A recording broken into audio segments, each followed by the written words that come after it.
रात्रीनं आणल्या होत्या तुरीच्या शेंगा. हे आमचा दुसरा सोला आहे बरं का. याच्या अगोदर पण आम्ही सोल्याची रेसिपी टाकलेली आहे. म्हणजे आता कसं आहे, गावाकडं असलं तर माणूस भरपूर सोले खातात आणि इथं विकत्रीचं आणावं लागते. पण मग खायचं म्हणल्यावर पैशाकडे बघावं लागत नाही. मग आणले होते रात्री सोले, सॉरी तुरीच्या शेंगा आणि सोले मस्त सोलून घेतले. आणि शेंगा आणल्या होत्या गवाराच्या, तर माझ्या मुलानं कट करून दिले. अशी थोडीफार मदत करतात माझी मुलं. मुलीनं पण जे काम राहिलं होतं ते तिनं केलं. आणि सोले कमी पडन म्हणून मी काय केलं, 2-4 शेंगदाणे घेतले त्याच्यामध्ये आणि सोले अगोदर भाजून घेतले. मग मिरच्या, लसण आणि थोडे शेंगदाणे व्यवस्थित भाजून घेतले. मिक्सरला वेगवेगळं बारीक करून घेतलं. आणि सोला माणसानं तर खूप भारी लागला. फर्स्ट टाईम मी वेगळ्या प्रकारचा बनवून बघितला होता. कारण की म्हटलं चला थोडे शेंगदाणे टाकून बघूया चव लागते का. तर पण खूप चव लागली होती त्याला, टेस्ट भारी होती.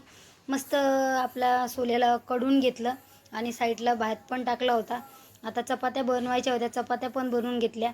आणि सकाळी आहे ना मेथीची भाजी बनवायची होती. म्हटलं मेथीची भाजी थोडीची तेवढी होणार नाही. मग वाटण काढून घेतले, मिरची घेतली, थोडा लसण घेतला आणि शेंगदाणे घेतले. पाणी घालून मस्त बारीक पेस्ट करून घेतली. आणि पतली करायची होती मी, त्याच्यामुळं अशा प्रकारे बनवली होती. मेथी कट करून घेतली. मस्त मेथी बारीक कट करून झाल्याच्यानंतर त्याच्यामध्ये फोडणी वगैरे मस्त तळून घेतली. आणि कट केलेली मेथी त्याच्यामध्ये ॲड केली. आणि भाजी थोडी होत होती, म्हटलं थोडं पाणी टाकून बघूया. मला पतलीच करायची होती. मस्त मिक्स करून घेतलं आणि थोडं पाणी टाकलं.